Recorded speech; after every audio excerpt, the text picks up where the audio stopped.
Hello, how are you doing today? My name is Judith, and today I will be speaking in regards to identity and autism. So, goes together identity in relation to autism spectrum disorder. And why does that matter? Well, when it comes to identity, usually a child who is not autistic, non-autistic, or as is known in the autistic community, they called us who are non-autistic neurotypical. So in neurotypical children or those who are not autistic, they develop identity or identity of self almost automatically. And there are certain factors that contribute to identity. So it's not just our name, that we have our name and that we respond to our name, but there are other factors that contribute to it. For example, our demographics that include our name, but not only our name, but everything else that have to do with it. For example, recognizing our age, talking about our past, the things that we have done in the past, any features of our body, of our physical body that we recognize of self, recognizing self also in the mirror. Some people have difficulty doing that, and it can be something that it's included in those who have autism. Also, our gender, our genes, our body construction, the way our body is made is part of our identity. Human DNA, our uniqueness as individuals through the DNA composition that is in our body. That makes us complete, unique individuals, and it is part of our identity also. But for those children with autism, and also adults, because children with autism become adults with autism, their identity can be lost as they want to communicate. And the way that they are learning also is contributing to their not developing an identity for self, as it usually happens with us who are not autistic.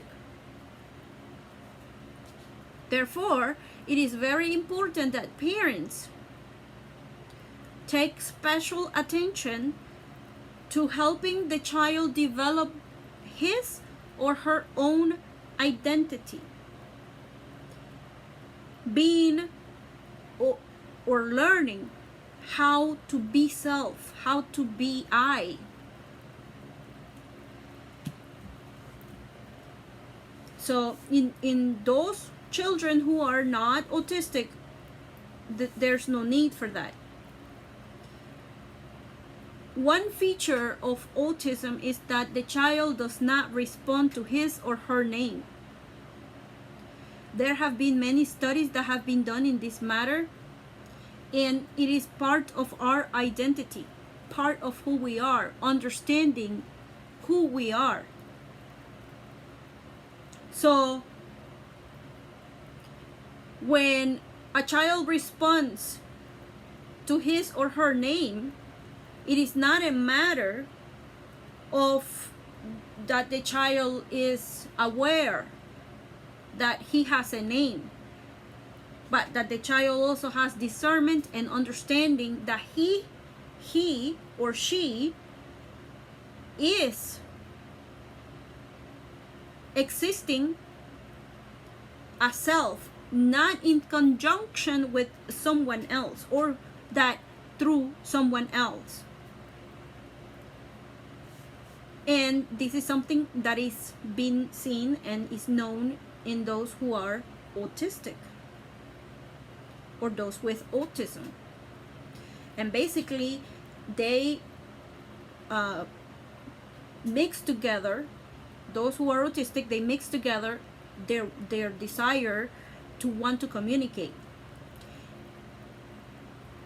Those children, the children who are not autistic, are almost automatically, they are aware of self. They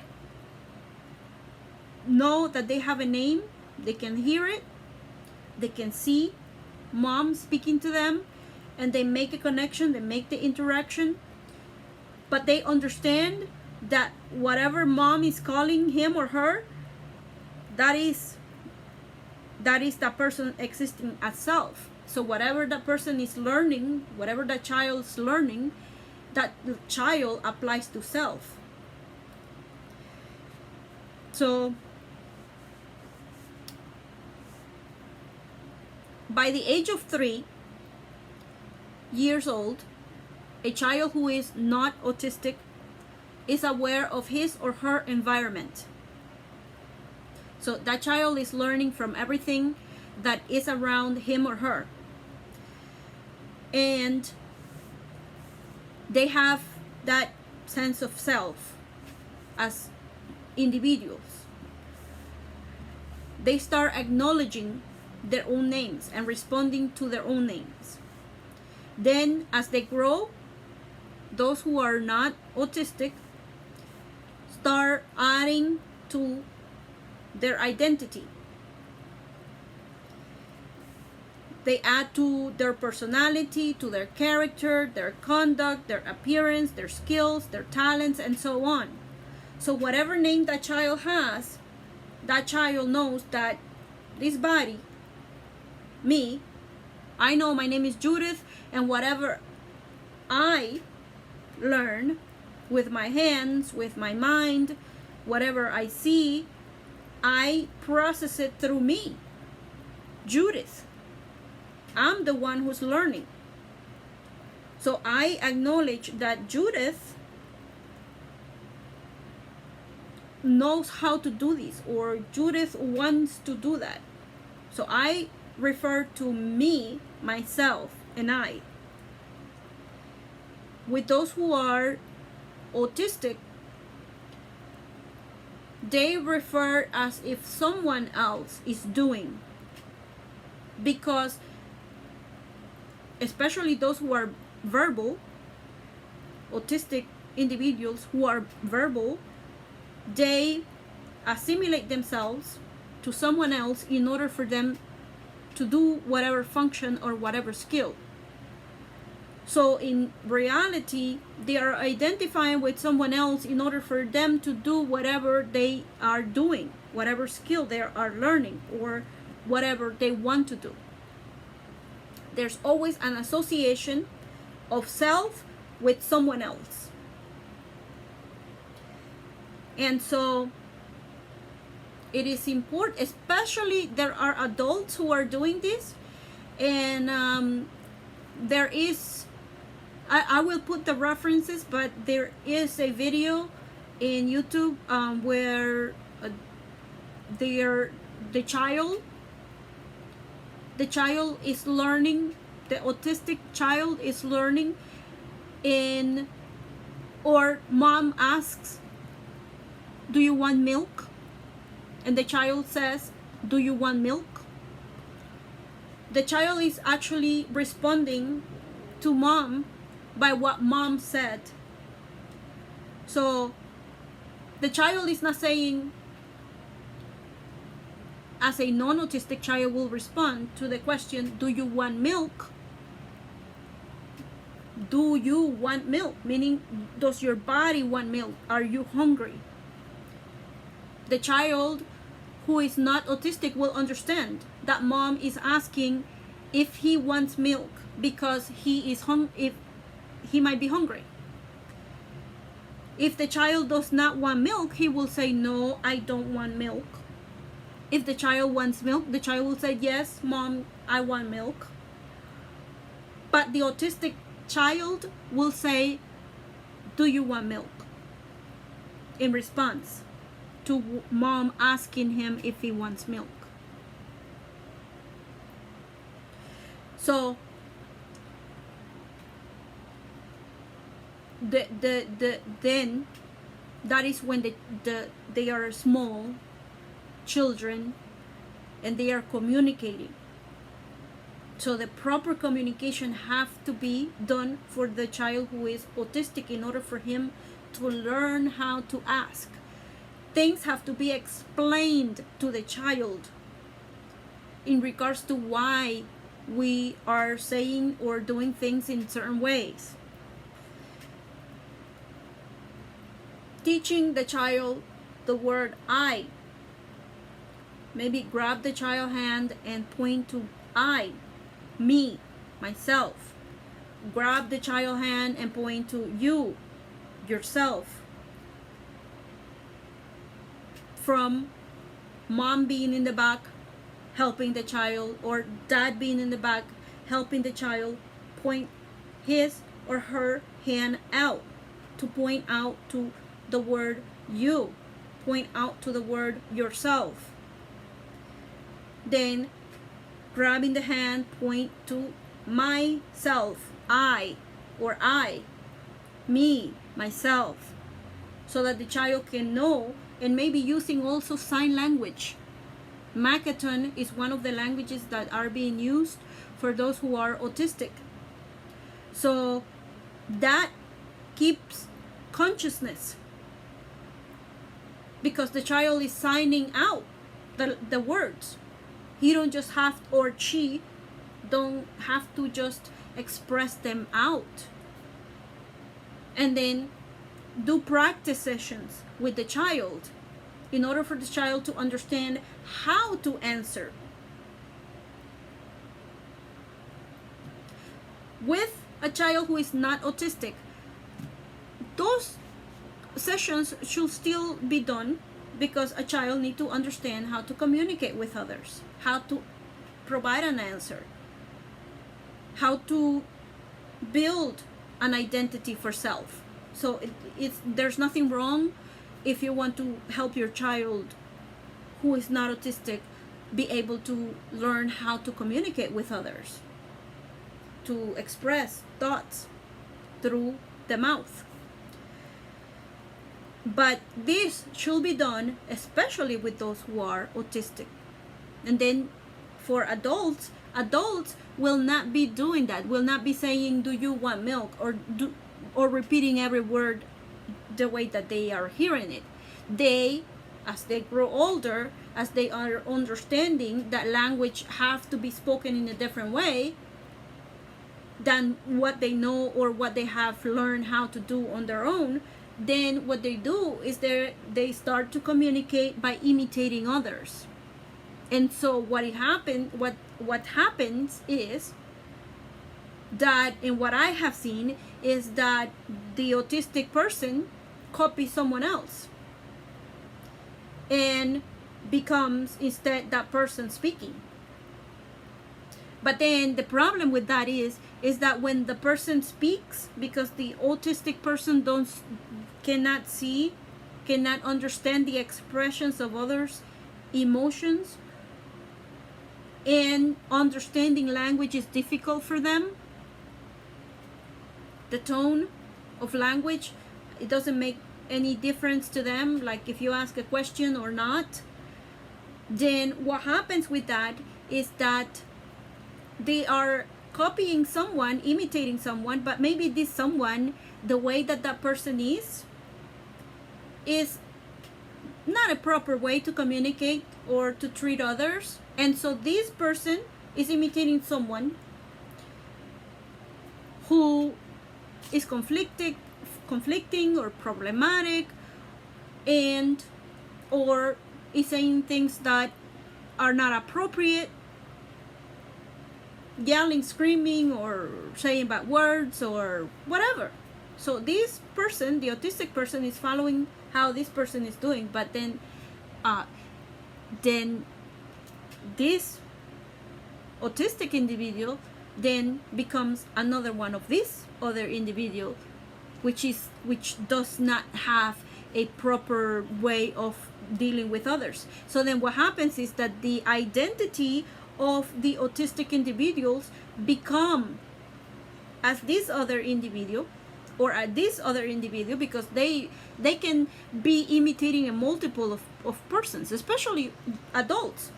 If they are in groups, they tend to jump from one person to another, and you can hardly tell that they are actually imitating the identities of others. And of course, this is some type of dissociative identity disorder with depersonalization.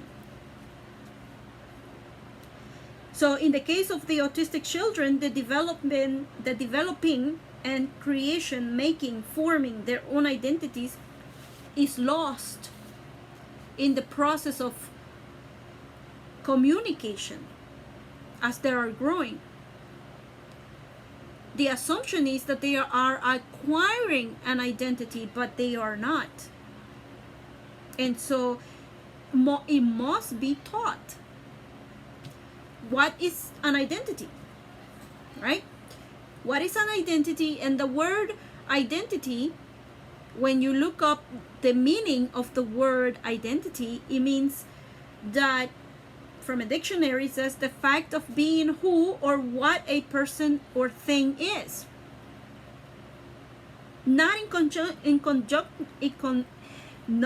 in conjunction with someone else or as someone else, but as self. Acknowledging I'm my own individual who should be responding to my own name, given name, my own identity, right? And also it can be done through affinity, which means it can be through marriage. Our name may change to if the person decides, the woman usually decides that she wants to change her name, her last name, her surname to her husband's name, then if she wants to do that, then she can do that. If she doesn't want to do that, she doesn't do that. Then, but if she does, then through affinity, our identity can change also.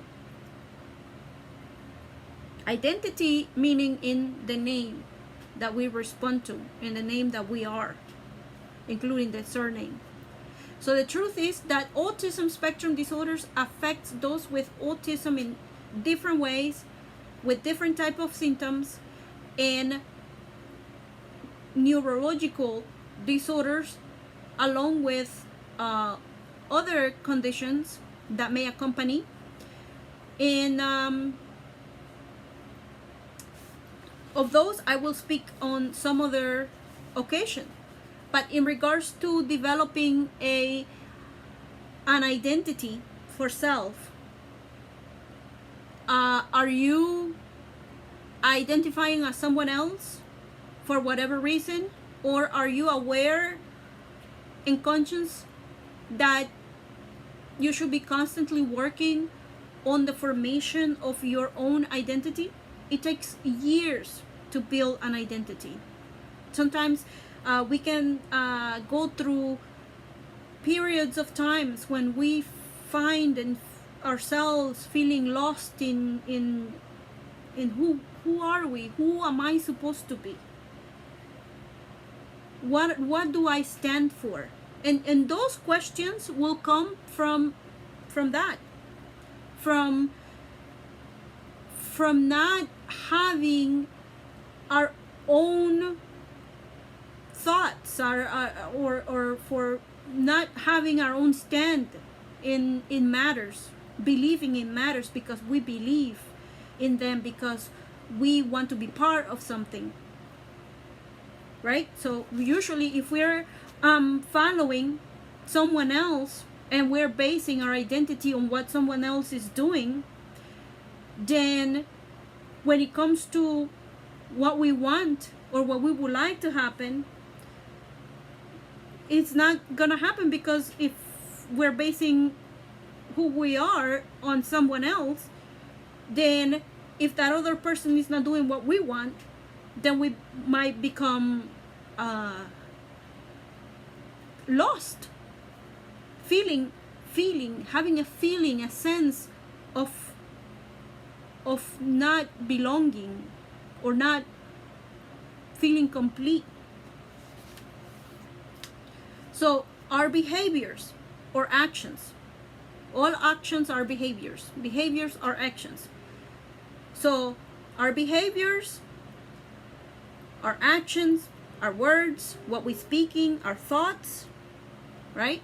Our thoughts come through our mouth. In our mind, we speak it out. What we're thinking, we speak it out. And it's also reflected on what we do, our actions. So who are we reflecting? So our identity is composed of values also. So are we, the beliefs that we have, the principles, the standards of behaviors, the qualities of our life, our ethics, our moral codes, all of it have to do with our identity. Are you behaving the way that you behave because you believe that to be the way for you? Or are you behaving as someone else? Are you relying on someone else's identity in order for you to live your life?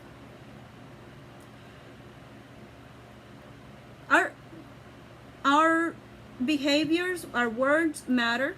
Whatever we speak through our mouth is what people, when we speak through someone else, when we speak to someone else, whatever we speak through our mouth, whatever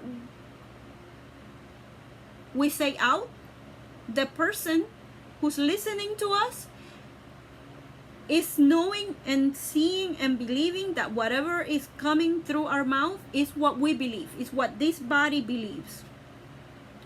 Right now, I am speaking about the matter of identity, the formation of identity and autism, and I am telling you what I'm telling you because this is what I know, this is what I believe, this is what I have learned, this is what I have experienced, this is what I have seen, and so I have composed it in a way for me to bring it out. So I'm not identifying as anyone else but as Judith. This is what Judith Mendoza thinks. This is what Judith Mendoza is saying about the matter. This is my comments, my opinion, in my opinion, not in someone else's opinion, in my opinion, from whatever I have done. So I, myself, Judith, is saying this from what I know. So we have to keep in mind that adults are communicating the way that they are communicating, and we have to be observing in order for us to be able to interact with them, but also at the same time to help them communicate in a way that it is understood.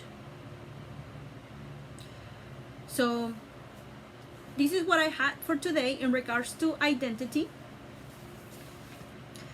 Next time I'll have another video talking about the matter that relates to identity.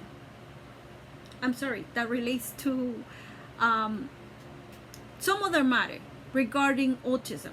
Today was in regarding to identity, the formation of it, what it includes.